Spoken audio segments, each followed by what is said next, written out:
आप सुन रहे हैं जगत गुरु तत्वदर्शी संत रामपाल जी महाराज द्वारा लिखित पुस्तक जीने की राह का पेज नंबर 150। निरंजन चरित्र, काल का जाल। परमेश्वर कबीर जी ने बताया है कि धर्मदास, मैं तेरे को धर्म यानी धर्मराय काल का जाल समझाता हूं। काल निरंजन ने श्री कृष्ण में प्रवेश करके गीता का ज्ञान दिया, उसको कर्म योग उत्तम बताकर युद्ध करवाया, ज्ञान योग से उसको भ्रमित किया। अर्जुन तो पहले ही नेक भाषा बोल रहा था, जो ज्ञान था। कह रहा था कि युद्ध करके अपने ही कुल के भतीजे, भाई, साले, ससुर, चाचे ताऊ को मारने से अच्छा तो भीख मांगकर निर्वाह कर लेंगे। मुझे ऐसे राज्य की आवश्यकता नहीं जो पाप से प्राप्त हो। उसको डरा धमकाकर युद्ध करवाकर नरक का भागी बना दिया। ज्ञान योग का बहाना कर कर्म योग पर जोर देकर महापाप करा दिया। अनुराग सागर के पृष्ठ 155 का सारांश। धर्मदास जी ने प्रश्न किया कि हे प्रभु, आपने काल जाल समझाया, अब यह बताने की कृपा करें कि जीव को आपकी प्राप्ति के लिए क्या करना चाहिए। सतगुरु कबीर जी वचन। भक्त के 16 गुण यानी आभूषण। परमेश्वर कबीर जी ने कहा कि हे धर्मदास, भव सागर यानी काल लोक से निकलने के लिए भक्ति की शक्ति की आवश्यकता होती है। परमात्मा प्राप्ति के लिए जीव में 16 लक्षण अनिवार्य हैं। इनको आत्मा के 16 सिंगार यानी आभूषण भी कहा जाता है। ज्ञान, विवेक, सत्य, संतोष, प्रेम भाव, धीरज, निर्दोषा यानी धोखा रहित, दया, क्षमा, शील, निष्कर्मा, त्याग, बैराग, शांति निज धर्मा, भक्ति कर निज जीव उबारे, मित्र सम सब को चित धारे। भावार्थ, परमात्मा प्राप्ति के लिए भक्त में कुछ लक्षण विशेष होने चाहिए। ये 16 आभूषण अनिवार्य हैं। तत्व ज्ञान, विवेक, सत्य भाषण, परमात्मा के दिए में संतोष करें और उसको परमेश्वर की इच्छा जाने, प्रेम भाव से भक्ति करें तथा अन्य से भी मृदु भाषा में बात करें, धैर्य रखें, सद्गुरु ने जो ज्ञान दिया है उसकी सफलता के लिए हौसला रखें, फल की जल्दी ना करें, किसी के साथ दगा यानी धोखा नहीं करें, दया भाव रखें। भक्त तथा संत का आभूषण क्षमा भी है, शत्रु को भी क्षमा कर देना चाहिए। शील स्वभाव होना चाहिए, भक्ति को निष्काम भाव से करें, सांसारिक लाभ प्राप्ति के उद्देश्य से नहीं करें। त्याग की भावना बहुत अनिवार्य है। वैराग्य होना चाहिए, संसार को असार तथा अपने जीवन को अस्थायी जानकर परमात्मा के प्रति विशेष लगाव होना मोक्ष में अति आवश्यक है। भक्त का विशेष गुण शांति होती है, यह भी अनिवार्य है। भक्ति करना यानी भक्ति करके अपने जीव का कल्याण कराएं। प्रत्येक व्यक्ति के साथ मित्र के समान व्यवहार करना चाहिए। ये उपरोक्त गुण होने के पश्चात सत्य लोक जाया जाएगा। इनके अतिरिक्त गुरु की सेवा, गुरु पद्धति में विश्वास रखें। परमात्मा की भक्ति और संत समागम करना अनिवार्य है। आप सुन रहे हैं जगत गुरु तत्वदर्शी संत रामपाल जी महाराज द्वारा लिखित पुस्तक जीने की राह का पेज नंबर 151। अनुराग सागर के पृष्ठ 156 तथा पृष्ठ 157 का सारांश। इन पृष्ठों पर भी यही ज्ञान है और विषय विकार त्यागना चाहिए, तब भक्ति सफल होगी। अनुराग सागर के पृष्ठ 158, 159 का सारांश। परमेश्वर ने बताया है कि उपदेशी को चाहिए कि 15वें दिन कोई धार्मिक अनुष्ठान यानी पाठ कराना चाहिए। यदि 15 दिन में नहीं करा सकता है तो महीने में अवश्य कराए। निर्धन के लिए कहा है कि यदि कोई रंक हो तो वर्ष में 2 बार कराए या वर्ष में 1 बार अवश्य कराए। यदि वर्ष में नहीं कराएगा तो वह भक्त साकट यानी भक्ति भावहीन कहलावेगा। 1 वर्ष में भी पाठ करवाएं तो उसके जीव को मोक्ष में धोखा नहीं। कबीर नाम श्रद्धा से जपे यानी गर्व के साथ कबीर जी का नाम लें। शर्म नहीं करें कि यह भी कोई परमात्मा का नाम है। ऐसे कहने वालों से डरे नहीं, शर्मावे नहीं, और इसके साथ साथ तेरा यानी धर्मदास नाम भी आदर से कहें। भावार्थ है कि आदरणीय धर्मदास के साथ परमात्मा रहे, उनको सत्यलोक लेकर गए, अपना यथार्थ परिचय दिया। धर्मदास जी ने अपने आंखों देखा, कानों परमेश्वर से सुना, आध्यात्मिक ज्ञान, कबीर सागर, कबीर बानी, कबीर बीजक, कबीर शब्दावली को लिखकर मानव समाज पर महान उपकार किया है। इसलिए धर्मदास जी की महिमा भी करनी चाहिए। भक्त को चाहिए कि भक्ति साधना तथा मर्यादा का पालन अंतिम श्वास तक करे। जैसे शूरवीर युद्ध के मैदान में या तो मार देता है या स्वयं वीर गति को प्राप्त हो जाता है, वह पीछे कदम नहीं हटाता। संत तथा भक्त का रण क्षेत्र भक्ति मंत्र जाप तथा मर्यादा है।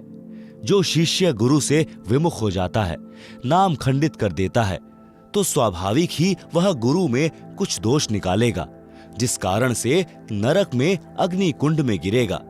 यदि गुरु विमुख होकर भक्ति छोड़ देता है तो उसको भी बहुत हानि होती है। उदाहरण, जैसे इन्वर्टर को चार्जिंग पर लगा रखा है, वह चार्ज हो रहा है। यदि बीच में चार्जर निकाल लिया जाए तो वह इन्वर्टर जितना चार्ज हो गया था उतनी देर लाभ देगा, फिर अचानक सर्व सुविधाएं बंद हो जाएंगी। इसी प्रकार उस शिष्य की दशा जाने। गुरु शरण में रहकर मर्यादा में रहते हुए जितने दिन भक्ति की वह शक्ति आत्मा में जमा हो गई, उतनी आत्मा चार्ज हो गई। जिस दिन गुरु जी से विमुख हो गया, उसी दिन से भक्ति की शक्ति आनी बंद हो जाती है। यदि गुरु विमुख यानी गुरु से विरोध करके गुरु त्याग देना होकर भी उसी गुरु द्वारा बताई गई साधना मंत्र आदि करता है तो कोई लाभ नहीं होता। जैसे बिजली का कनेक्शन कट जाने के पश्चात पंखे, मोटर, बल्ब के स्विच यानी बटन दबाते रहो, न पंखा चलेगा न बल्ब जलेगा। यही दशा गुरु विमुख साधक की होगी, फिर नरक का भागी होगा। कबीर परमेश्वर जी ने कहा है कि मानुष जन्म पाकर खोवे, सतगुरु विमुखा युग युग रोवे। गुरु विमुख जीव कतहु न बचे, अग्नि कुंड में जरबर नाचे। कोटि जन्म विषधर को पावे, विष ज्वाला सही जन्म गमावे। बिष्टा माही क्रमी जन्म धरई, कोटि जन्म नरक ही परही। आप सुन रहे हैं जगत गुरु तत्वदर्शी संत रामपाल जी महाराज द्वारा लिखित पुस्तक जीने की राह का पेज नंबर 152। भावार्थ, गुरु को त्याग देने वाला जीव बिल्कुल नहीं बचेगा। नरक स्थान पर अग्नि के कुंडों में जल बल यानी उबल उबल कर कष्ट पाएगा। वहां अग्नि के कष्ट से नाचेगा यानी उछल उछल कर अग्नि में गिरेगा। फिर करोड़ों जन्म विषधर यानी सर्प की जूनी यानी शरीर को प्राप्त करेगा। सर्प के अपने अंदर के विष की गर्मी बहुत परेशान करती है। गर्मी के मौसम में सर्प उस विष की उष्णता से बचने के लिए, शीतलता प्राप्त करने के लिए चंदन वृक्ष के ऊपर लिपटे रहते हैं। फिर वही गुरु विमुख यानी गुरुद्रोही बिष्टा यानी टट्टी में कीड़े का जन्म प्राप्त करता है। इस प्रकार गुरु से दूर गया प्राणी महाकष्ट उठाता है। यदि गुरु नकली है तो उसको त्याग कर पूर्ण गुरु की शरण में चले जाने से कोई पाप नहीं लगता। कबीर गुरु दयाल तो पुरुष दयाल, जेही गुरु व्रत छुए नहीं काल। भावार्थ, हे धर्मदास, यदि गुरु शिष्य के प्रति दयाल है यानी गुरु के दिल में शिष्य की अच्छी छवि है, मर्यादा में रहता है, तो परमात्मा भी उस भक्त के ऊपर प्रसन्न है। अन्यथा उपरोक्त कष्ट शिष्य को भोगने पड़ेंगे। पृष्ठ 160 का सारांश। इस पृष्ठ पर कुछ गुरु महिमा है तथा कोयल की चाणक्य नीति का ज्ञान है। काल का जीव सद्गुरु ज्ञान नहीं मानता। कोयल काग का उदाहरण।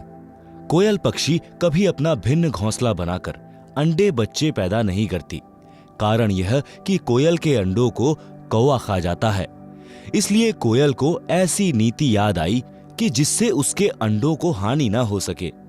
कोयल जब अंडे उत्पन्न करती है तो वह ध्यान रखती है कि कहां पर कौवी यानी फीमेल क्रो ने अपने घोंसले में अंडे उत्पन्न कर रखे हैं। जिस समय कौवी पक्षी भोजन के लिए दूर चली जाती है तो पीछे से कोयल उस कौवी के घोंसले में अंडे पैदा कर देती है और दूर वृक्ष पर बैठ जाती है। या आसपास रहेगी। जिस समय कौवी घोंसले में आती है तो वह 2 के स्थान पर 4 अंडे देखती है। वह नहीं पहचान पाती कि तेरे अंडे कौन से हैं, अन्य के कौन से हैं, इसलिए वह चारों अंडों को पोषण करके बच्चे निकाल देती है। कोयल भी आसपास रहती है। अब कोयल भी अपने बच्चों को नहीं पहचानती है, क्योंकि सब बच्चों का एक जैसा रंग यानी काला रंग होता है। जिस समय बच्चे उड़ने लगते हैं तब कोयल निकट के अन्य वृक्ष पर बैठकर कुहू कुहू की आवाज लगाती है। कोयल की बोली कोयल के बच्चों को प्रभावित करती है। कौवे वाले मस्त रहते हैं। कोयल की आवाज सुनकर कोयल के बच्चे उड़कर कोयल की ओर चल पड़ते हैं। कोयल कुहू कुहू करती हुई दूर निकल जाती है। साथ ही कोयल के बच्चे भी आवाज से प्रभावित हुए कोयल के पीछे पीछे दूर चले जाते हैं। कौवी विचार करती है कि ये तो गए सो गए, जो घोंसले में हैं उनको संभालती हूं कि कहीं कोई पक्षी हानि न कर दे। यह विचार करके कौवी लौट आती है। इस प्रकार कोयल के बच्चे अपने कुल परिवार में मिल जाते हैं। आप सुन रहे हैं जगत गुरु तत्वदर्शी संत रामपाल जी महाराज द्वारा लिखित पुस्तक जीने की राह का पेज नंबर 153। परमेश्वर कबीर जी ने धर्मदास को समझाया है कि हे धर्मदास, तेरा पुत्र नारायण दास काग यानी काल का बच्चा है।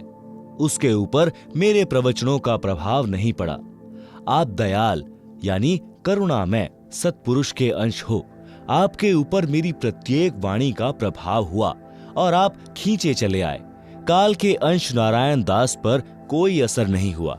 यही कहानी प्रत्येक परिवार में घटित होती है।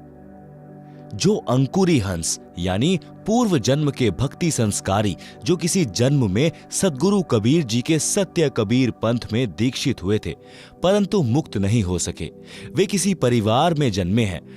सतगुरु की कबीर जी की वाणी सुनते ही तड़फ जाते हैं।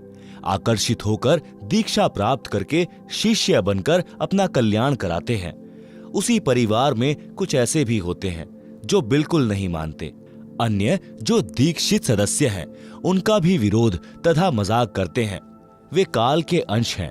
वे भी नारायण दास की तरह काल के दूतों द्वारा प्रचलित साधना ही करते हैं।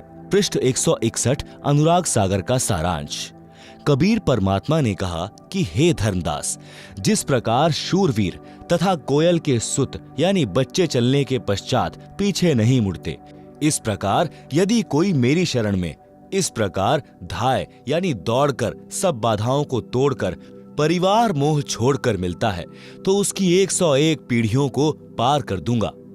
कबीर भक्त बीज होए जो हंसा, तारू तास के एकोतर बंशा, कोयल सुत जैसे शूरा होई, यही विधि धाय मिले मोहे कोई, निज घर की सुरती करे जो हंसा, तारों तास के एकोतर बंसा। हंस यानी भक्त लक्षण काग जैसी गंदी वृत्ति को त्याग देता है तो वह हंस यानी भक्त बनता है। काग यानी कौवा निज स्वार्थ पूर्ति के लिए दूसरों को अहित करता है। किसी पशु के शरीर पर घाव हो जाता है तो कौवा उस घाव से नोच नोच कर मांस खाता है। पशुओं की आंखों से आंसू ढलकते रहते हैं। कौवे की बोली भी अप्रिय होती है। हंस यानी भक्त को चाहिए कि अपनी कौवे वाला स्वभाव त्यागे, निज स्वार्थवश किसी को कष्ट न देवे, कोयल की तरह मृदु भाषा बोले। ये लक्षण भक्त के होते हैं। आप सुन रहे हैं जगत गुरु तत्वदर्शी संत रामपाल जी महाराज द्वारा लिखित पुस्तक जीने की राह का पेज नंबर 154। ज्ञानी यानी सत्संगी के लक्षण। सद्गुरु का ज्ञान तथा दीक्षा प्राप्त करके यदि शिष्य जगत भाव में चलता है वह मूर्ख है। वह भक्ति लाभ से वंचित रह जाता है। वह भक्ति में आगे नहीं बढ़ पाते। वे सार शब्द प्राप्ति योग्य नहीं बन पाते। यदि अंधे व्यक्ति का पैर बिष्टे यानी टट्टी या गोबर पर रखा जाता है तो उसका कोई मजाक नहीं करता, कोई उसकी हंसी नहीं करता। यदि आंखों वाला यानी भक्त कुठौर यानी गलत स्थान पर जाता है, जैसे पर नारी गमन, चोरी करना, मर्यादा तोड़ना, वर्जित वस्तु तथा साधना का प्रयोग करना कुठौर कहा है, तो निंदा का पात्र होता है। अनुराग सागर के पृष्ठ 162 तथा 163 का सारांश। भक्त परमार्थी होना चाहिए। जैसे गाय स्वयं तो जंगल में खेतों में घास खाकर आती है, स्वयं जल पीती है, मानव को अमृत दूध पिलाती है, उसके दूध से घी बनता है। गाय सुत यानी गाय का बच्चा हल में जोता जाता है, इंसान का पोषण करता है। गाय का गोबर भी मनुष्य के काम आता है। मृत्यु उपरांत गाय के शरीर के चमड़े से जूती बनती है, जो मानव के पैरों को कांटों कंकरों से रक्षा करती है। मानव जन्म प्राप्त प्राणी परमार्थ ना करके भक्ति से वंचित रहकर पाप करने में अनमोल जीवन नष्ट कर जाता है। मांसाहारी नर राक्षस की तरह गाय को मारकर उसके मांस को खा जाता है, महापाप का भागी बनता है।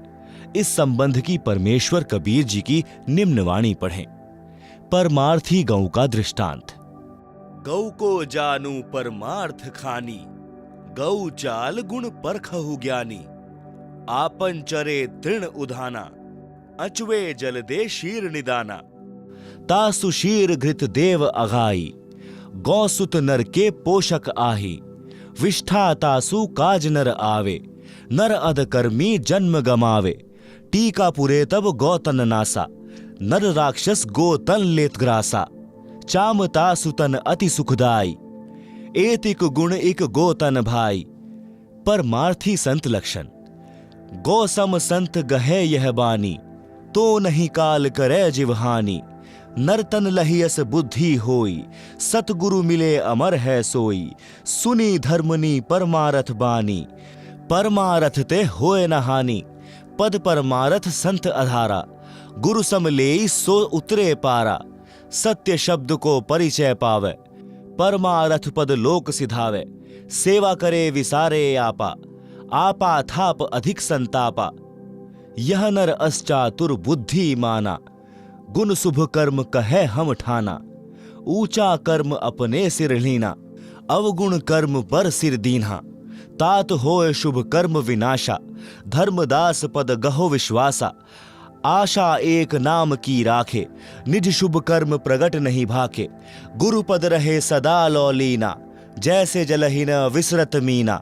गुरु के शब्द सदा लौलावे, सत्य नाम निष्दिन गुण गावे। जैसे जलहीन विसरे मीना, ऐसे शब्द गहे पर वीना। पुरुष नाम को अस पर भाऊं, हंसा बहुरी न जगमह आऊं। निश्चय जाए पुरुष के पासा, कूर्म कला पर खहूं धर्मदासा। आप सुन रहे हैं जगत गुरु तत्वदर्शी संत रामपाल जी महाराज द्वारा लिखित पुस्तक जीने की राह का पेज नंबर 155। भावार्थ। परमेश्वर कबीर जी ने धर्मदास जी के माध्यम से मानव मात्र को संदेश व निर्देश दिया है। कहा है कि मानव को गाय की तरह परमार्थी होना चाहिए। जिनको सद्गुरु मिल गया है वे तो अमर हो जाएंगे, घोर अघों यानी पापों से बच जाएंगे। सेवा करें तो अपनी महिमा की आशा न करें।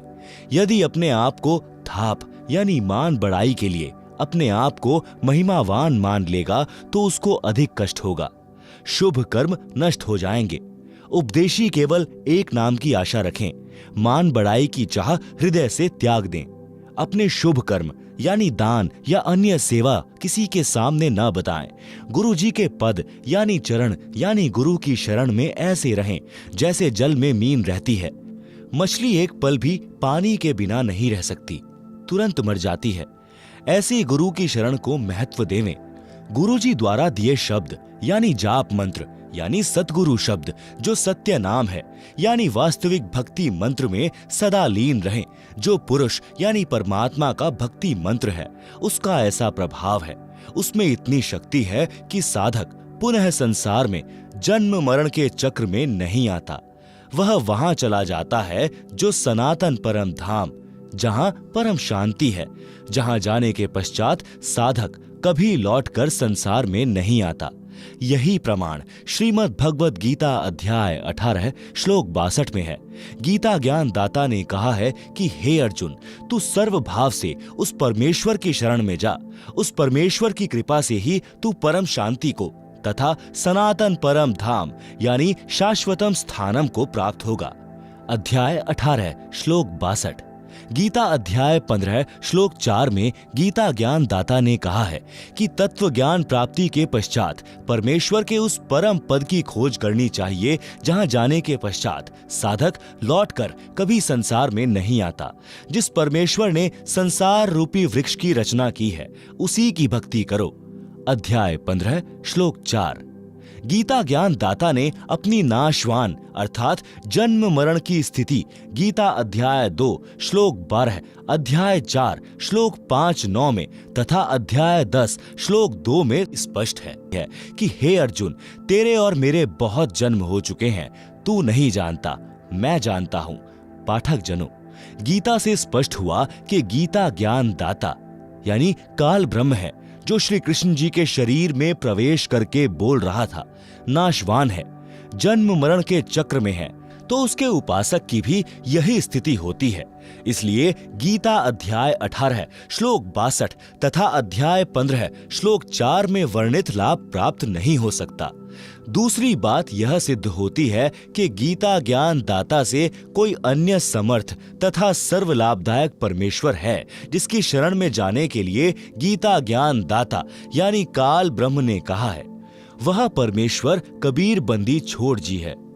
उन्होंने अपनी महिमा स्वयं ही कही है जो आप जी कबीर सागर में पढ़ रहे हैं। परमेश्वर ने अनुराग सागर पृष्ठ 13 पर कहा कि सत्य पुरुष द्वारा रची सृष्टि के विषय में बताई कथा का साक्षी किसको बनाऊं, क्योंकि सबकी उत्पत्ति बाद में हुई है, पहले अकेले सत्पुरुष थे। यहाँ पर विवेक करने की बात यह है कि कबीर जी को ज्ञान कहां से हुआ, जब सृष्टि रचना के समय कोई नहीं था। इससे स्वसिद्ध है कि ये स्वयं पूर्ण परमात्मा सृष्टि के सृजनहार हैं। जिन महान आत्माओं को परमेश्वर कबीर जी मिले हैं उन्होंने भी यही साक्ष्य दिया है कि अनंत कोटि ब्रह्मांड का एक रति नहीं भार, सतगुरु पुरुष कबीर है कुल के सिरजनहार। आप सुन रहे हैं जगत गुरु तत्वदर्शी संत रामपाल जी महाराज द्वारा लिखित पुस्तक जीने की राह का पेज नंबर 156। भावार्थ इस वाणी से ही स्पष्ट है। कूर्म कला परखो धर्मदासा का भावार्थ है कि जैसे कूर्म यानी कछुआ आपत्ति के समय अपने मुख तथा पैरों को अपने अंदर छुपाकर निष्क्रिय हो जाता है, आपत्ति टलने के तुरंत पश्चात अपने मार्ग पर चल देता है, इसी प्रकार भक्त को चाहिए कि यदि सांसारिक व्यक्ति आपके भक्ति मार्ग में बाधा उत्पन्न करे तो उसको उलटकर जवाब न देकर अपनी भक्ति को छुपाकर सुरक्षित रखें। सामान्य स्थिति होते ही फिर उसी गति से साधना करें। इस प्रकार करने से निश्चय जाए पुरुष के पासा, वह साधक परमात्मा के पास अवश्य चला जाएगा। अनुराग सागर पृष्ठ 163 281 पर। सोरठा हंस तहां सुख बिल सही, आनंद धाम अमोल, पुरुष तनु छवि निरखहीं, हंस करें किलोल। भावार्थ उपरोक्त ज्ञान के आधार से साधना करके साधक अमर धाम में चला जाता है, वहां पर आनंद भोगता है। वह सतलोक बेशकीमती है, वहां पर सतपुरुष के शरीर की शोभा देखकर आनंद मनाते हैं। दीक्षा लेकर नाम का स्मरण करना अनिवार्य है। अध्याय बीर सिंह बोध पृष्ठ 123 पर। राजा बीर सिंह की एक छोटी रानी सुंदर देई थी। उसने भी परमेश्वर कबीर जी से दीक्षा ले रखी थी। उसने सत्संग बहुत सुने थे, विश्वास कम था, नाम की कमाई यानी साधना नहीं करती थी। जब रानी का अंतिम समय आया तो यम के दूत राजभवन में प्रवेश कर गए। फिर यम दूत रानी के शरीर में प्रवेश कर गए और अंतिम श्वास का इंतजार करने लगे। उसी समय रानी सुंदर देई के शरीर में बेचैनी हो गई। यमदूत दिखाई देने लगे। राजा ने रानी से पूछा कि क्या बात है। रानी ने कहा कि मुझे राजपाट, महल, आभूषण कुछ भी अच्छा नहीं लग रहा है। रानी ने कहा कि साधु भक्तों को बुलाकर परमात्मा की चर्चा कराओ। साधु तथा भक्त आकर परमात्मा की चर्चा तथा भक्ति करने लगे। उससे कोई लाभ नहीं हुआ। रानी के शरीर में कष्ट और बढ़ गया। अर्ध अर्ध यानी आधा श्वास चलने लगा। श्वास खींच खींच कर आने जाने लगा। हृदय कमल को त्याग कर जीव भयभीत होकर त्रिकुटी की ओर भागा। यमदूतों ने चारों ओर से घेर लिया। चारों यमदूतों ने जीव को घेर कर कहा कि आप चलो, हरि यानी प्रभु ने तुम्हें बुलाया है। तब रानी के जीव को सत्संग वचन याद आए। उसने यमदूतों से कहा कि हे बटपार, हे जालिमों, तुम यहाँ कैसे आ गए? हमारा सतगुरु हमारा मालिक है, आप हमें नहीं ले जा सकते। मेरे सतगुरु धनी यानी मालिक ने मुझे नाम दिया है, मेरे गुरुजी आएंगे तो मैं जाऊंगी। यह बात सुनकर यम के दूत बोले कि यदि आपका कोई खसम यानी धनी है तो उसको बुलाओ, नहीं तो हमारे साथ परमात्मा के दरबार में चलो। जीव ने कहा कि धरनी आकाश से नगर नियारा, तहां निवाजै धनी हमारा। अगम शब्द जब भाखे नाऊं, तब यम जीव के निकट नहीं आऊं। आप सुन रहे हैं जगत गुरु तत्वदर्शी संत रामपाल जी महाराज द्वारा लिखित पुस्तक जीने की राह का पेज नंबर 157। भावार्थ। पहले तो रानी को विश्वास नहीं हो रहा था कि जो सद्गुरु जी सत्संग में ज्ञान सुना रहे हैं वह सत्य है। वह सोचती थी कि यह केवल कहानी है, क्योंकि सब नौकर नौकरानी आज्ञा मिलते ही दौड़े आते थे। मन मर्जी का खाना खाती थी, सुंदर वस्त्र आभूषण पहनती थी। उसने सोचा था कि ऐसे ही आनंद बना रहेगा। यह तो पूर्व जन्म की बैटरी चार्ज थी। वर्तमान में चार्जर मिला यानी नाम मिला तो चालू नहीं किया यानी साधना नहीं की। जब बैटरी की चार्जिंग समाप्त हो जाती है, बैटरी डाउन हो जाती है, तो सर्व सुविधाएं बंद हो जाती हैं। फिर न पंखा चलता है न बल्ब जगता है। बटन दबाते रहो, कोई क्रिया नहीं होती। इसी प्रकार जीव का पूर्व जन्म की भक्ति का धन यानी चार्जिंग समाप्त हो जाती है तो सर्व सुविधाएं छीन ली जाती हैं। जीव को नरक में डाल दिया जाता है। तब उसको अक्ल आती है। उस समय वक्त हाथ से निकल चुका होता है। केवल पश्चाताप और रोना शेष रह जाता है। रानी सुंदर देई ने सत्संग सुन रखा था। पूर्ण सद्गुरु से दीक्षा ले रखी थी। नाम की कमाई नहीं की थी। वह गुरुद्रोही नहीं हुई थी। गुरु निंदा नहीं करती थी। रानी ने सद्गुरु को याद किया कि हे सद्गुरु, हे मेरे धनी, मेरे को यमदूतों ने घेर रखा है, मुझ दासी को छुड़ावो। मैंने आपकी दीक्षा ले रखी है। आज मुझे पता चला कि ऐसी आपत्ति में न पति, न पत्नी, न बेटा बेटी, भाई बहन, राजा प्रजा कोई सहायक नहीं होता। रानी के जीव ने हृदय से सद्गुरु को पुकारा। तुरंत सद्गुरु कबीर जी वहां उपस्थित हुए। रानी ने दौड़कर सद्गुरु देव जी के चरण लिए। उसी समय यमदूत भागकर हरि यानी धर्मराज के पास गए और बताया कि उसका सद्गुरु आया तो वहां पर प्रकाश हो गया। जीव ने सत सुकृत नाम जपा था। उसको इतना ही याद था। इस कारण से उसको यमदूतों से छुड़वाया तथा पुनः जीवन बढ़ाया। तब रानी ने दिल से भक्ति की। फिर सद्गुरु कबीर जी ने पुनः सतनाम सार नाम दिया। उसकी कमाई की। संसार असार दिखाई देने लगा। राज, धन, परिवार पराया दिखाई दे रहा था। जाने का समय निकट लग रहा था। इस कारण से रानी ने तन मन धन सतगुरु चरणों में समर्पित करके भक्ति की तो सत्यलोक में गई। वहां परमेश्वर यानी सत्य पुरुष ने रानी के जीव के सामने अपने ही दूसरे रूप सतगुरु से प्रश्न किया कि हे कड़िहार यानी तारणहार, मेरे जीव को यमदूतों ने कैसे रोक लिया? सतगुरु रूप में कबीर जी ने कहा कि हे परमेश्वर, इसने दीक्षा लेकर भक्ति नहीं की, इस कारण से इसको यमदूतों ने घेर लिया था। मैंने छुड़वाया। परमेश्वर कबीर जी ने जीव से कहा कि आपने भक्ति क्यों नहीं की? सत्यलोक में कैसे आ गई? आप सुन रहे हैं जगत गुरु तत्वदर्शी संत रामपाल जी महाराज द्वारा लिखित पुस्तक जीने की राह का पेज नंबर 158। प्रमाण कबीर सागर अध्याय मोहम्मद बोध पृष्ठ 20, 21 तथा 22 पर दशमुकामी रेखता। आपका ज्ञान सत्य लगा। आपको पुकारा, आपने मेरी रक्षा की, फिर मेरे को वापस जीवन दिया गया। तब मैंने दिलो जान से आपकी भक्ति की। पूर्ण दीक्षा प्राप्त करके आपकी ही कृपा से, गुरु जी के सहयोग से मैं यहाँ आपके चरणों में पहुंच पाई हूँ। सत्यलोक में जाकर भक्त अन्य भक्तों के पास भेज दिया जाता है। सुंदर अमर शरीर मिलता है। बहुत बड़ा आवास महल मिलता है। विमान आंगन में खड़ा है। सिद्धियां आदेश का इंतजार करती हैं। तुरंत विद्युत की तरह सक्रिय होती हैं। जैसे बिजली का बटन यानी स्विच दबाते ही बिजली से चलने वाला यंत्र तुरंत कार्य करने लगता है, ऐसे वहां पर वचन का बटन यानी स्विच है। जो वस्तु चाहिए बोलिए, वस्तु पदार्थ आपके पास उपस्थित होगा। जैसे भोजन खाने की इच्छा होते ही आपके भोजन स्थल पर गतिविधि प्रारंभ हो जाएगी। थाली गिलास रखे जाएंगे। कुछ देर में खाने की इच्छा बनी तो सिद्धि से उठकर रसोई में रखे जाएंगे। मिनट पश्चात इच्छा हुई तो भी उसी समय व्यवस्था हो जाएगी। घूमने की इच्छा हुई तो विमान में गतिविधि महसूस होगी।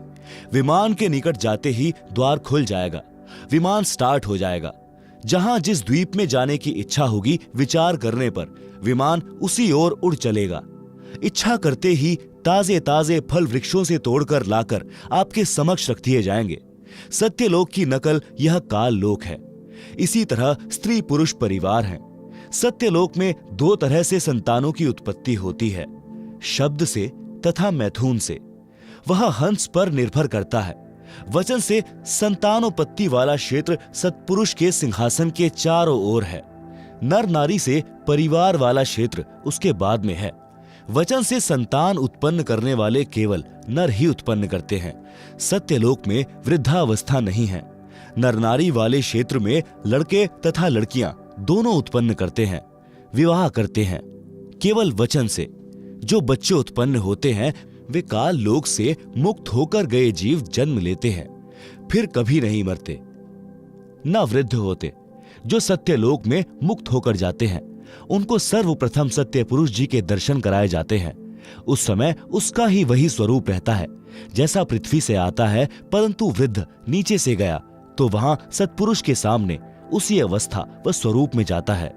उसका प्रकाश 16 सूर्यों के प्रकाश जितना हो जाता है। उसके पश्चात उसको उस स्थान पर भेजा जाता है जो सबसे भिन्न है। वहां जाते ही उसका स्वरूप तो वैसा ही रहता है, लेकिन उसके शरीर का प्रकाश 16 सूर्यों जैसा हो जाता है। परंतु यदि वृद्ध नीचे से गया है तो युवा अवस्था हो जाती है। जवान है तो जवान ही रहता है, बालक है तो बालक ही रहता है। वहां पर कुछ को सत्य पुरुष के वचन से स्त्री पुरुष का शरीर मिलता है। कुछ बीज रूप में सत्पुरुष द्वारा बनाए जाते हैं, जिनका फिर एक बार किसी के घर सत्यलोक में जन्म होगा, परिवार बनेगा। उस स्थान पर वे हंस एक बार जन्म लेंगे जो काल लोक तथा अक्षर लोक से मुक्त होकर जाते हैं। एकांत स्थान पर रखे जाते हैं। वे दोनों क्षेत्रों में जन्म लेते हैं, यानी वचन से उत्पन्न होने वाले तथा स्त्री पुरुष से जन्म लेने वाले में स्त्री पुरुष से उत्पत्ति की औसत अधिक होती है। यह औसत 10/90 होती है। यह 10% वचन से उत्पत्ति, 90% विवाह रीति से उत्पत्ति होती है। आप सुन रहे हैं जगत गुरु तत्वदर्शी संत रामपाल जी महाराज द्वारा लिखित पुस्तक जीने की राह का पेज नंबर 159। सत्यलोक में स्त्री तथा नर के शरीर का प्रकाश 16 सूर्यों के प्रकाश के समान होता है। मीनी सतलोक मानसरोवर पहले है। वहां दोनों के शरीर का प्रकाश 4 सूर्यों के समान होता है। फिर आगे जाते हैं। जब पर ब्रह्म के लोक में बने अष्ट कमल के पास पहुंचते हैं तो हंस तथा हंसनी यानी नर नारी के शरीर का प्रकाश 12 सूर्यों के प्रकाश के समान हो जाता है। फिर सत्यलोक में बनी भंवर गुफा में प्रत्येक के शरीर का प्रकाश 16 सूर्यों के समान हो जाता है। प्रमाण कबीर सागर अध्याय मोहम्मद बोध पृष्ठ 20, 21 तथा 22 पर दशमुकामी रेखता। पृष्ठ 21 से कुछ अंश लिखता हूं। भया आनंद फंद सब छोड़िया, पहुंचा जहां सत्यलोक मेरा। हंसनी यानी नारी रूप पुण्यात्माएं, हंस यानी नर रूप पुण्यात्माएं। हंसनी हंस सब गाए बजाए के, साजी के कलश मोहे लेन आए। युगन युगन के बिछुड़े मिले तुम, आए के प्रेम करी अंग से अंग लाए। पुरुष दर्श जब दीन्हा हंस को, तपत बहु जन्म की तब नशाए। पलिट कर रूप जब एक सा कीन्हा, मानो तब भानु षोडश यानी 16 उगाए। पहूप के दीप पयूष यानी अमृत भोजन करे, शब्द की देह सब हंस पाए। पुष्प का सहरा हंस और हंसनी, सच्चिदानंद सिर छत्र छाए। दीपें बहु दामिनी दमक बहु भांति की, जहां घन शब्द को घमोड़ लाए। लगे जहां बरसने घन घोर के उठत, तहां शब्द धुनि अति सोहाय। सुन सोहै हंस हंसनी युद्ध, यानी जोड़े झुंड, है एक ही नूर एक रंग रागे। करत विहार यानी सैर, मन भावनी मुक्ति में, कर्म और भ्रम सब दूर भागे। रंक और भूप यानी राजा, कोई परख आवे नहीं, करत कोलाहल बहुत पागे। काम और क्रोध मद लोभ अभिमान सब, छाड़ी पाखंड सत शब्द लागे। पुरुष के बदन यानी शरीर, कौन महिमा कहूं जगत में, उपमा कछु नाही पाई। चंद और सूर यानी सूर्य गण ज्योति लागे नहीं, एक ही नख यानी नाखून प्रकाश भाई। परवाना जिन नाद वंश का पाइया, पहुंचिया पुरुष के लोक जाई। कह कबीर यही भांति सो पाई हो, सत्य पुरुष की राह सो प्रगट गाई। आप सुन रहे हैं जगत गुरु तत्वदर्शी संत रामपाल जी महाराज द्वारा लिखित पुस्तक जीने की राह का पेज नंबर 160। भावार्थ। इस अमृतवाणी में स्पष्ट है कि परमेश्वर कबीर जी सद्गुरु रूप में पृथ्वी से धर्मदास जी को लेकर सतलोक को चले तो रास्ते में 9 स्थान आए, जैसे नासूत, मलकूत, यह फारसी में शब्द है। इन 7 आसमानों के पार अचिंत विष्णु लोक आदि के पार जब सतलोक में पहुंचा तो धर्मदास जी कह रहे हैं कि मेरे को सत्कार के साथ लेने को सत्यलोक के हंस यानी नर, हंसनी यानी नारी, गाते नाचते ढोल आदि साज बाज बजाते हुए स्त्रियां सिर के ऊपर कलश रखकर लेने आए। उनके शरीर का प्रकाश 16 सूर्यों के समान था। मेरे शरीर का प्रकाश भी उनके शरीर के प्रकाश के समान 16 सूर्यों के समान हो गया। जो पृथ्वी लोक से मोक्ष प्राप्त करके हंस जाता है, वह पुहब द्वीप में ले जाया जाता है। वहां सर्व सुख है, वह सत्यलोक का हिस्सा है। परंतु सर्वप्रथम नीचे से गए मोक्ष प्राप्ति जीव को पोहब द्वीप में रखा जाता है। यहाँ का दृश्य बताया जा रहा है। यहाँ से इसका जन्म अन्य स्थानों में परिवार में होता है। इसके पश्चात उस स्थान का वर्णन है जहाँ नर नारी से उत्पत्ति होकर परिवार बनता है, जहाँ पर नर नारी के जोड़ों के समूह सुख से बैठे बातें करते हैं, बादल गरजते हैं, फव्वार पड़ती है। यह भिन्न स्थान है जहां सतलोक निवासी पिकनिक के लिए जाते हैं। कुछ स्थान ऐसे हैं जहां न बादल दिखाई देता है, वर्षा हो रही होती है। दीक्षा के पश्चात साधक को क्या करना चाहिए, उसकी जानकारी पवित्र कबीर सागर के अध्याय धर्म बोध में भी है। कृपा पढ़े अध्याय धर्म बोध का सारांश। कबीर सागर में 33वां अध्याय धर्म बोध पृष्ठ 177 1521 पर है। इस अध्याय में परमेश्वर कबीर जी ने धर्म करने का विशेष ज्ञान बताया है। यह भी स्पष्ट किया है कि कबीर परमेश्वर के सच्चे पंथ में दिन में 3 बार संध्या की जाती है। संध्या का अर्थ है 2 वक्त का मिलन। एक संध्या सुबह उससे दिन और रात्रि का मिलन होता है। रात्रि विदा होती है, दिन का शुभारंभ होता है। दूसरी संध्या दिन के 12 बजे होती है। उस समय चढ़ते दिन का दोपहर पूरा होता है, ढलते दिन की शुरुआत होती है। यह मध्य दिन की संध्या है। तीसरी संध्या शाम के समय होती है। उस समय दिन और रात्रि का मिलन होता है। वैसे आम जन शाम को संध्या करते हैं। संध्या का अर्थ परमात्मा की स्तुति करना भी होता है। वेदों में प्रमाण है कि जो जगत का तारनहार होगा वह 3 बार की संध्या करता तथा करवाता है। सुबह और शाम पूर्ण परमात्मा की स्तुति, आरती तथा मध्य दिन में विश्व के सब देवताओं की स्तुति करने को कहता है। प्रमाण: ऋग्वेद मंडल नंबर 8 सूक्त 1 मंत्र 29 में तथा यजुर्वेद अध्याय 19 मंत्र 26 में है। कबीर सागर में धर्म बोध अध्याय में पृष्ठ 177 पर भी यही प्रमाण है। सांझ सकार मध्या संध्या तीनों काल, धर्म कर्म तत्पर सदा, कीजय सुरति संभाल। आप सुन रहे हैं जगत गुरु तत्वदर्शी संत रामपाल जी महाराज द्वारा लिखित पुस्तक जीने की राह का पेज नंबर 161। भावार्थ, भक्तजनों को चाहिए कि तीनों काल यानी समय की संध्या करें। सांझ यानी शाम को सकार यानी सुबह तथा मध्याह्न यानी दोपहर यानी दिन के मध्य में संध्या करते समय सुरति यानी ध्यान आरती में बोली गई वाणी में रहें और धर्म के कार्य में सदा तैयार रहें, आलस नहीं करें। धर्म बोध पृष्ठ 178 1522 पर।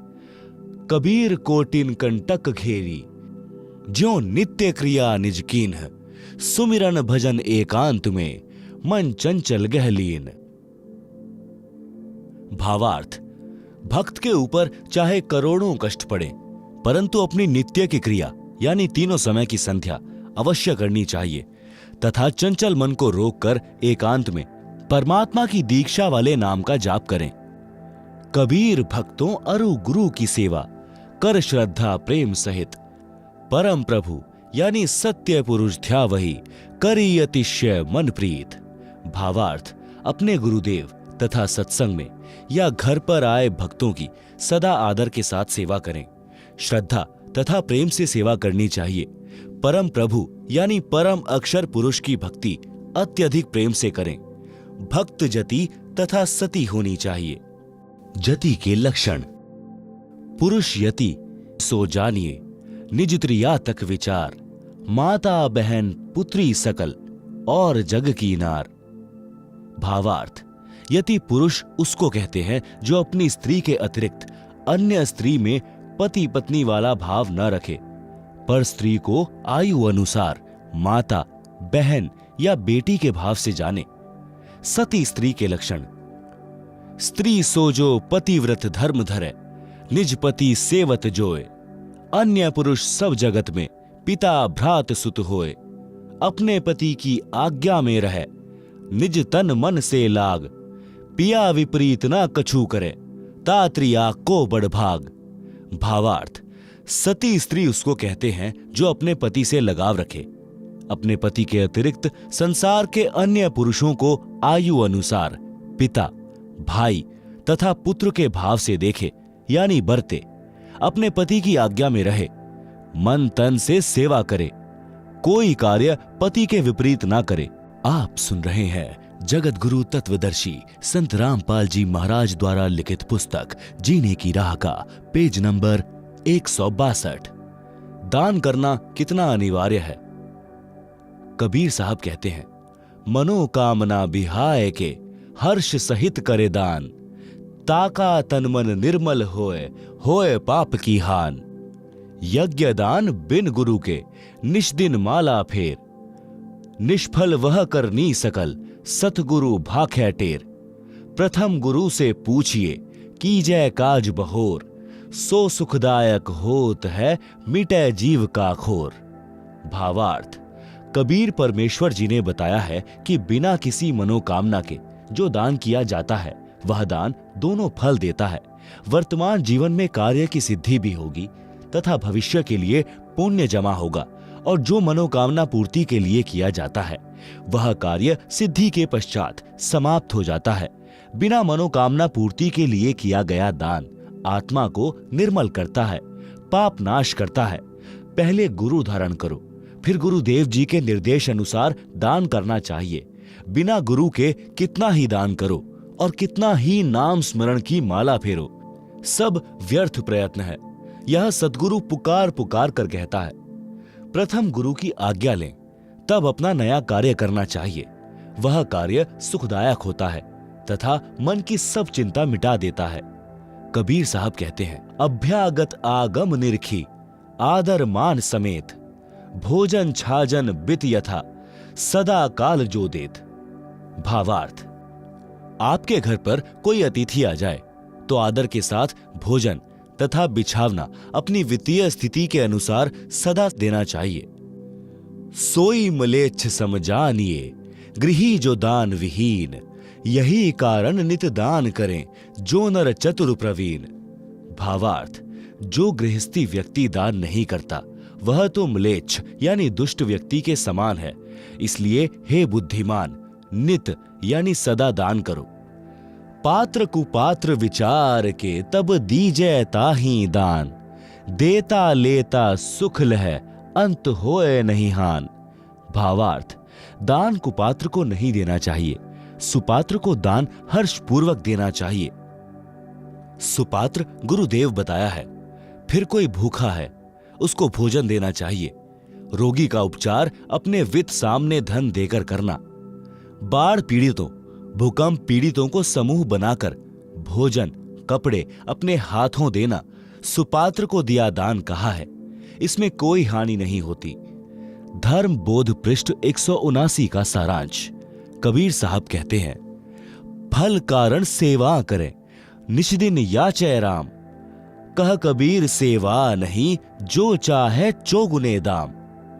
भावार्थ, जो किसी कार्य की सिद्धि के लिए सेवा यानी पूजा करता है, दिन रात परमात्मा से मांगता रहता है।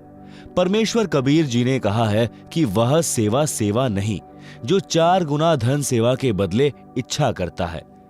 आप सुन रहे हैं जगत गुरु तत्वदर्शी संत रामपाल जी महाराज द्वारा लिखित पुस्तक जीने की राह का पेज नंबर 163। कबीर साहब कहते हैं, सज्जन सगे कुटुंब हितु जो कोई द्वारे आओ, कबहु निरादर न कीजिए राखे सबका भाव।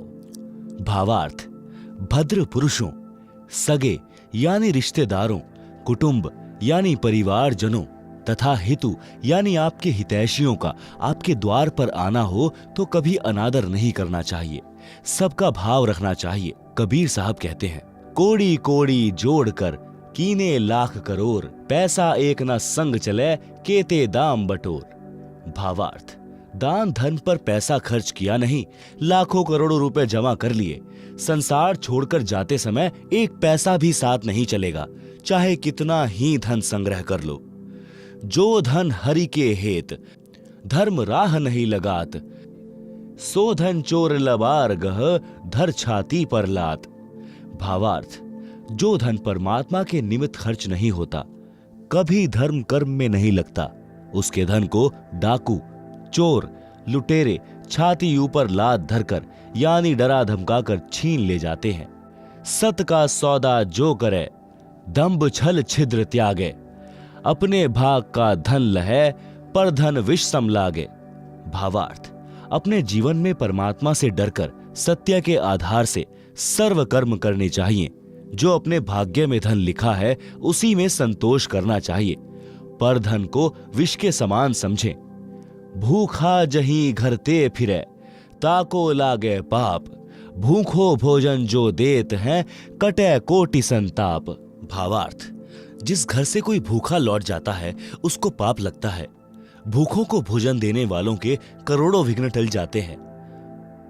प्रथम संत को जिमाइए, पीछे भोजन भोग, ऐसे पाप को टालिए कटे नित्य का रोग।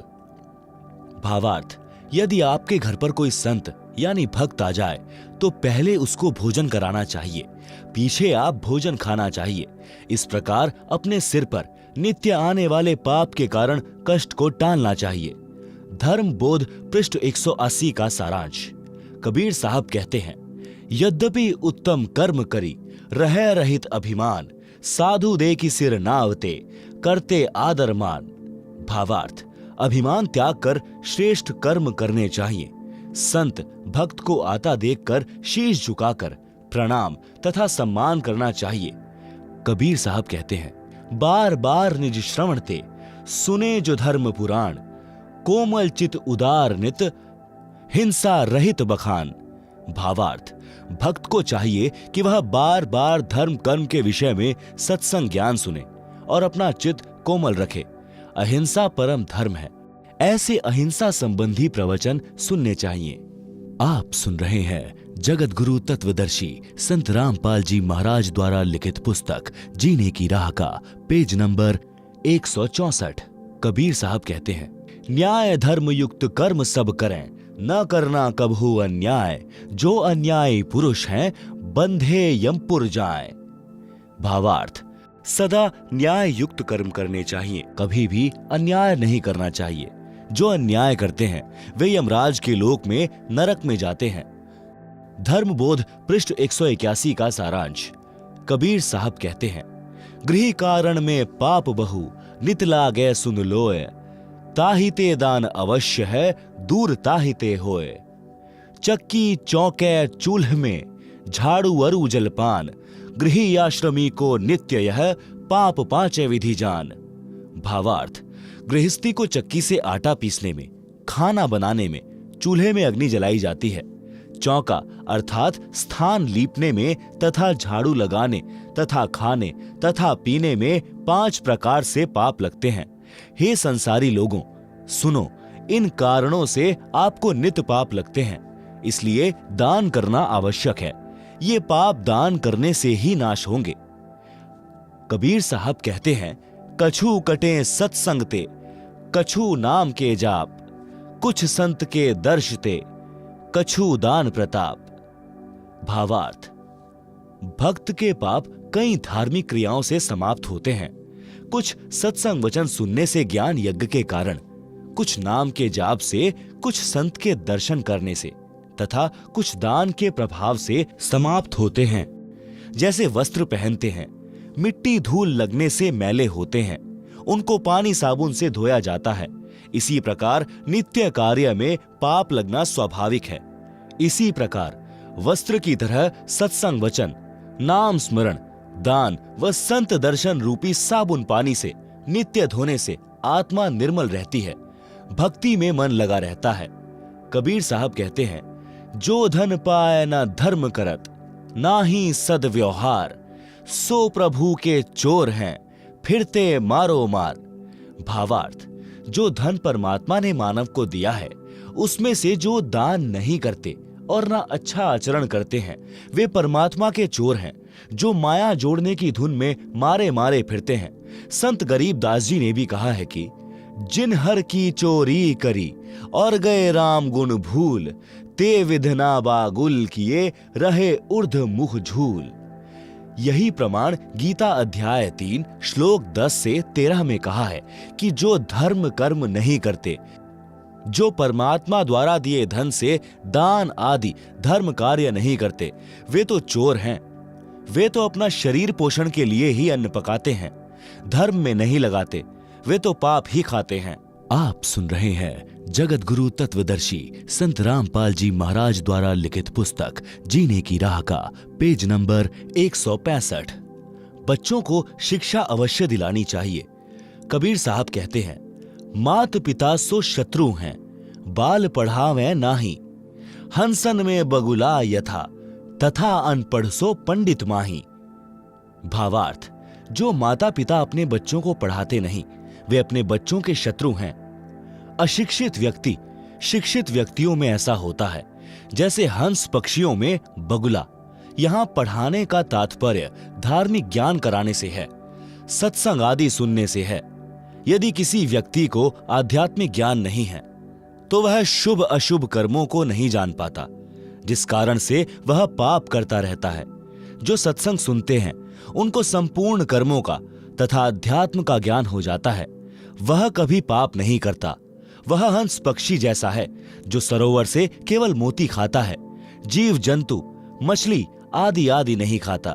इसके विपरीत अध्यात्म ज्ञानहीन व्यक्ति बुगले पक्षी जैसे स्वभाव का होता है। बुगला पक्षी मछली, कीड़े मकोड़े आदि आदि जल के जंतु खाता है। शरीर से दोनों हंस पक्षी तथा बगुला पक्षी एक जैसे आकार तथा सफेद रंग के होते हैं। उनको देखकर नहीं पहचाना जा सकता, उनके कर्मों से पता चलता है। इसी प्रकार तत्व ज्ञान युक्त व्यक्ति शुभ कर्मों से तथा तत्व ज्ञानहीन व्यक्ति अशुभ कर्मों से पहचाना जाता है। कबीर साहब कहते हैं, पहले अपने धर्म को भली भांति सिखलाए, अन्य धर्म की सीख सुनी भटकी बाल बुद्धि जाए। भावार्थ, बच्चों को या परिवार के अन्य सदस्यों को पहले अपने धर्म का ज्ञान पूर्ण रूप से कराना चाहिए। जिनको अपने धर्म यानी धार्मिक क्रियाओं का ज्ञान नहीं, वह बालक जैसी बुद्धि का होता है। वे अन्य धर्म पंथ की शिक्षा सुनकर भटक जाते हैं। जिनको अपने धर्म यानी पंथ का संपूर्ण ज्ञान है, वह भ्रमित नहीं होता। धर्म बोध पृष्ठ 182 का सारांश। कबीर साहब कहते हैं, जो कछु धन का लाभ हो, शुद्ध कमाई कीन, ता धन के 10वें अंश को अपने गुरु को दीन। 10वां अंश गुरु को दीजिए, अपना जन्म सफल कर लीजिए। भावार्थ, शुद्ध नेक कमाई से जो लाभ होता है उसका 10वां भाग अपने गुरुदेव को दान करना चाहिए। कबीर साहब कहते हैं, जे गुरु निकट निवास करे तो सेवा कर नित्य, जो कछु दूर बसे पल पल ध्यान से हित। भावार्थ, यदि गुरु जी का स्थान आपके निवास के निकट हो तो प्रतिदिन सेवा के लिए जाइए। यदि दूर है तो उनकी याद पल पल करनी चाहिए। इससे साधक का हित होता है, यानी लाभ प्राप्त होता है। कबीर साहब कहते हैं, छठे मास गुरु दर्शन करंते, कबहु न चुको हंस, गुरु दर्श अरु सत्संग, विचार सो उधरे जात है वंश। छठे मास ना करी सके, वर्ष में करो धाय, वर्ष में दर्शन नहीं करें, सो भक्त साकिट ठहराए। जय गुरु पर लोग गमन करे, सीख मानियो शीश, हरदम गुरु को साथ जानी, सुमरो नित जगदीश। गुरु मरामत जानियो, वस्त्र त्यागा स्थूल, सूक्ष्म देही गमन करी, खिला अमर वह फूल। सतलोक में बैठी कर गुरु निरखै तोहे, गुरु तजना और मानिए, अध्यात्म हानि होए।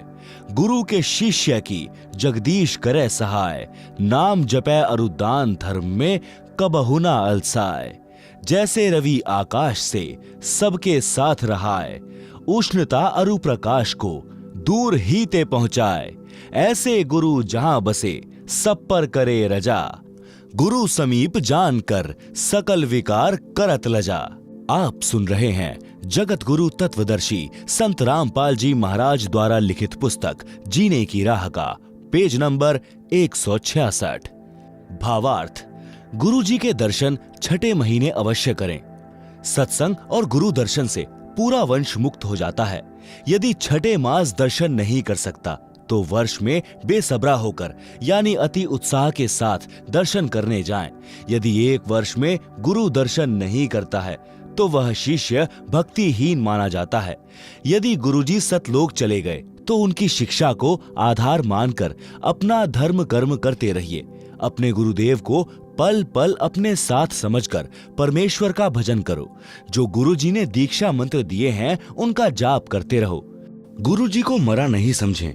यह तो स्थूल शरीर त्यागा है।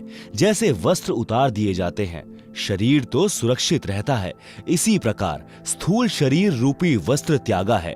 नूरी शरीर से सतलोक चले गए हैं, वहां पर अमरत्व प्राप्त कर लिया है। आपका इंतजार कर रहे हैं। आप जी को भी तो जाना है। बिना मरे यानी स्थूल शरीर त्यागे सतलोक जाया नहीं जा सकता। यह तो शिष्यों को भी त्यागना है। फिर गुरुजी के शरीर त्यागने का शोक न करके उनके द्वारा बताई गई साधना करें तथा मर्यादा का पालन करते हुए अपना जीवन सफल बनाएं। गुरुदेव सतलोक में बैठकर आपको देख रहा होता है। गुरुजी के संसार छोड़कर जाने के पश्चात अन्य को गुरु रूप में नहीं देखना, नहीं तो भक्ति की हानि हो जाएगी। गुरुजी के उपदेशी शिष्य की परमेश्वर सहायता करता है। शिष्य को गुरुजी के बताए नाम, जाप तथा दान धर्म करने में कभी आलस नहीं करना चाहिए। जैसे सूर्य दूर आकाश से सबको उष्णता तथा प्रकाश प्रदान करता है, सबको अपने साथ दिखाई देता है, इसी प्रकार गुरुजी कहीं पर भी बैठा है, वहीं से अपने भक्तों पर कृपा करता है। गुरुजी को समीप तथा दृष्टा जानकर सब विषय विकारों को करने में शर्म करके परहेज करें।